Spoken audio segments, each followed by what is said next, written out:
Hello everybody, Wheatley Gaming here, and I'm proud and happy to be playing Red Dead Online for Red Dead Redemption 2. This is a voiceover. I'm not actually playing the game right now. I already played through this part, but this is the very beginning, or the prologue to Red Dead Online. I already made my character and everything, got all the boring stuff out of the way, but I understand this is definitely going to be one of the longer videos that I have on my channel. So if there's any specific parts of this video that you want to watch, I'll just leave the timestamps in the description down below for you to click on. Whether you want to watch the whole thing or skip to a specific part that you want to see, feel free. However, there is no audio of mine in the video whatsoever. There's no commentary after I'm done talking. So, let that be that, and I hope you enjoy watching Red Dead Redemption Online.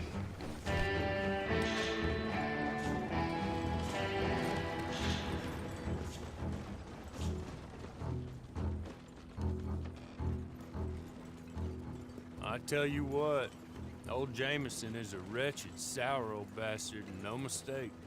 You lot to stay calm in there. You aren't saying nothing. Well, you are now. Shut up. You know, my wife has acquired ideas significantly above her station. She's been reading too many goddamn books. Personally, I'm against education. Of women, I mean. And men, I guess. Unnecessary. Doesn't add much to the world. Education.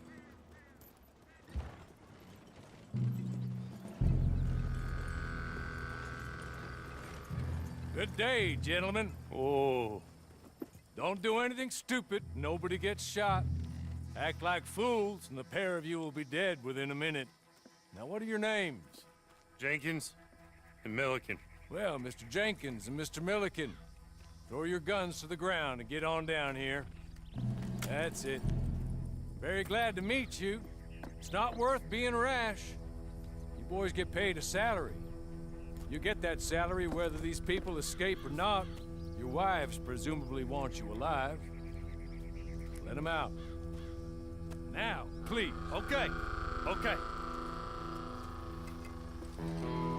You all run away. Aside from you. Try to stay out of trouble. This is a stroke of... Use it. Now, Mr. Jenkins and Mr. Milliken, be so kind as to quickly run away before somebody gets shot entirely unnecessarily. Go on, don't look back. Mr. Wendt, I believe it was $50 we agreed on. It was. Here's 50 each. Each? Yes. Now get out of here, both of you. My employer and I appreciate your professionalism. All we did was stand there and look tough. And you did it fantastically well. Good day, gentlemen. Now, sir, how about you pick up these guns and we move out? My mistress is waiting for us.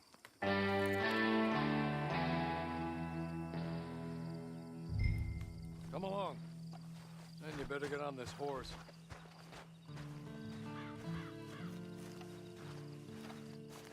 It's not much of an animal, but they haven't got far to ride. Must be odd being out of those leg irons. Get on the horse when you're ready. Ready? Wonderful. I hope you'll forgive the secrecy. My employer particularly values discretion. My name is Mr. Horley, by the way. 6 months at Sisika Penitentiary, awaiting a hanging for a murder you did not commit. Must have felt a whole lot longer, my friend. You still seem strong, though. I mean, doesn't look like breaking all those rocks has left you entirely broken, in body or in spirit. I hope I am right about that. Rounding you folks up, and those sham trials, they were a disgrace. Made a mockery of the rule of law. Still can't quite believe they got away with it. There's others convicted when you were. Came out breathing fire. Maybe you're like that too. Guess we'll see. Or maybe you just want to put it all behind you, forget you were in there at all. That would be fine, of course, but you will listen to my mistress first. Come on, hitch up.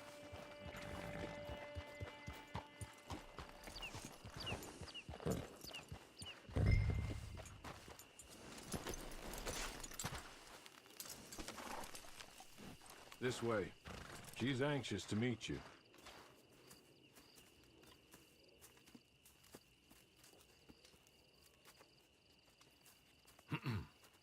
Madam, we're back. Hello. Jessica Leclerc, how do you do?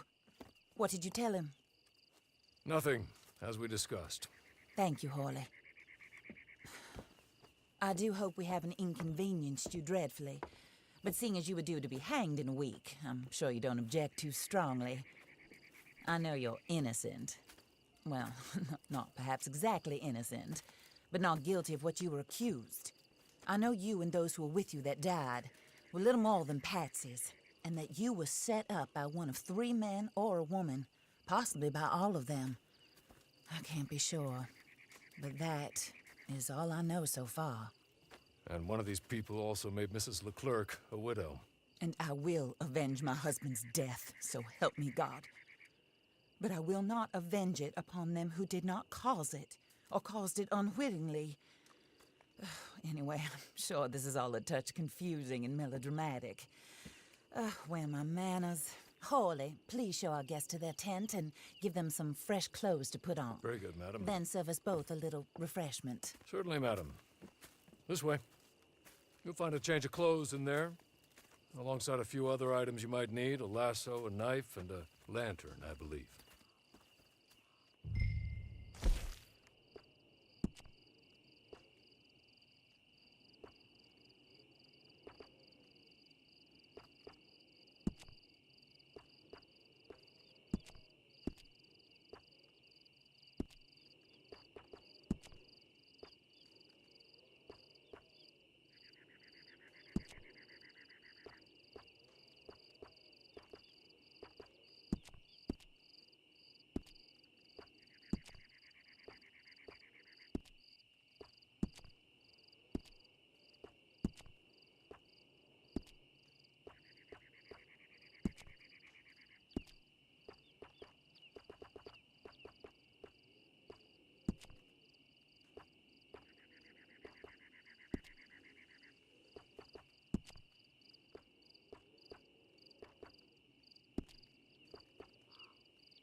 That looks more comfortable. Hawley, Here, madam. you're very good health. I suppose it beats dying, hmm? Mrs. Leclerc's husband was murdered by one of his business partners. And I intend to find out which one. Or rather, I intend for you to find out. And kill them. You're the only person I could possibly trust to do whatever it takes. Because you and your accomplices, you're the only other victims of their lies still alive. You see, you walked into the town at approximately the same time my husband was shot in the back, but by another gun, firing different bullets to those you possessed when you were arrested. These bullets, this was their mistake. You were rounded up and sentenced to death, all because you came to town and didn't talk too much and seemed like you were nasty. Anyway, here they are. The people who run Blackwater. Mr. Jeremiah Shaw, banker, real estate speculator, and crook. Mr. Amos Lansing, ranch owner, speculator, and crook. Mrs. Grace Lansing, his wife, society patroness, lover of the arts, crook, and my former best friend. Teddy Brown, her disgraced brother, outlaw, wanted man, and still in contact with them. All I ask of you is your help in finding out quite what happened. Mrs. Leclerc would like to help you get back on your feet. Get back to work. Whatever your work may be, I don't judge. You want to rob? Rob. You want to save innocent folk? Do that as well. But you need me just as much as I need you. I think we all understand each other. I hope we do. Good. I look forward to rewarding you, a widow. My husband was a true believer in this country and in the West. He was killed for greed. foul greed when there's quite enough for everybody. I don't care what your scruples are as to killing. I will take the full burden of that sin upon my shoulders. Goodbye, for now. Then Horley, go introduce him to nice Mr. Cripps. I think you'll like Cripps well enough. He's long past his prime, of course, but he hasn't gone entirely crazy just yet. And he will help you, better than most of his ilk. Cripps! Get up! Hello, partner. Horley. This is your new boss. Oh, pleased to meet you, partner. J.B. Cripps at your service. We'll pay to get your camp established. Mrs. Leclerc is a generous benefactor. And, where are we headed?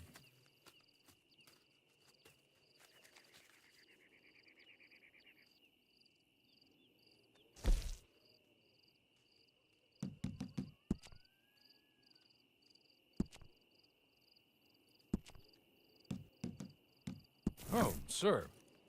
While Cripps is establishing your camp, perhaps you can go to the station and see the clerk, then head to see Clay Davies. He's a horse thief, and not a terribly nice one. Then meet Cripps back at your camp. See you shortly, boss.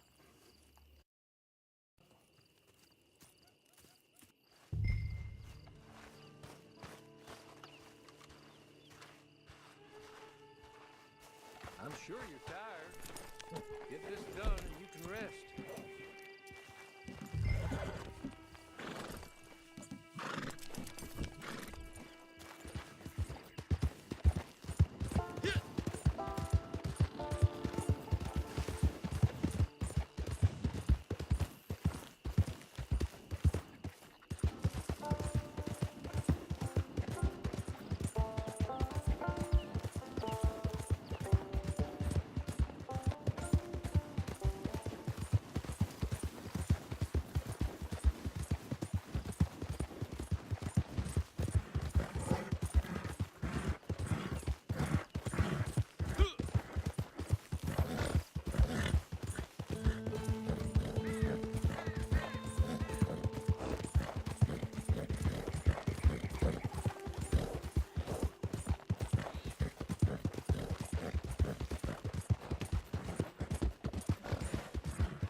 Y'all give us a beautiful day today. A day like this is a blessing.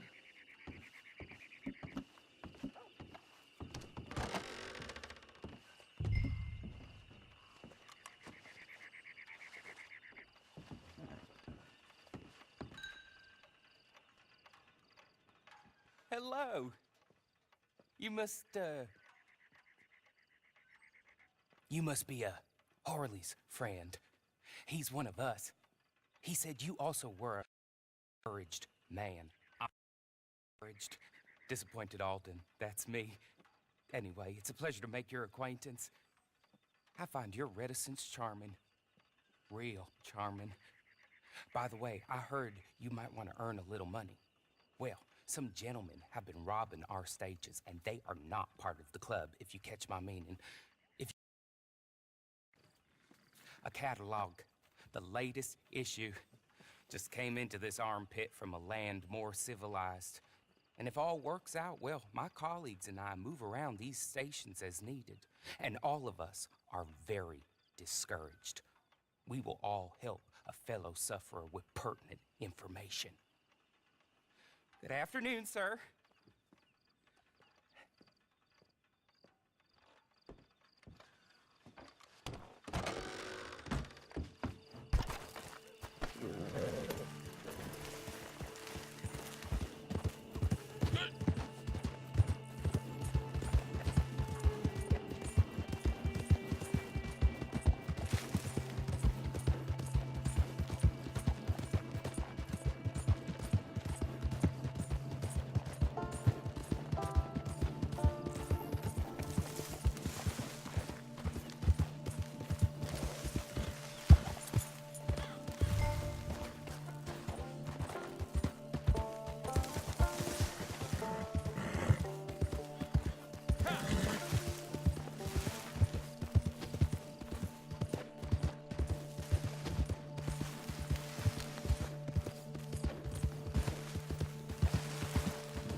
Okay.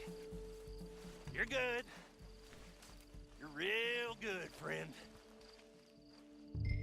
Here. Take this. It's a map. Just be kind.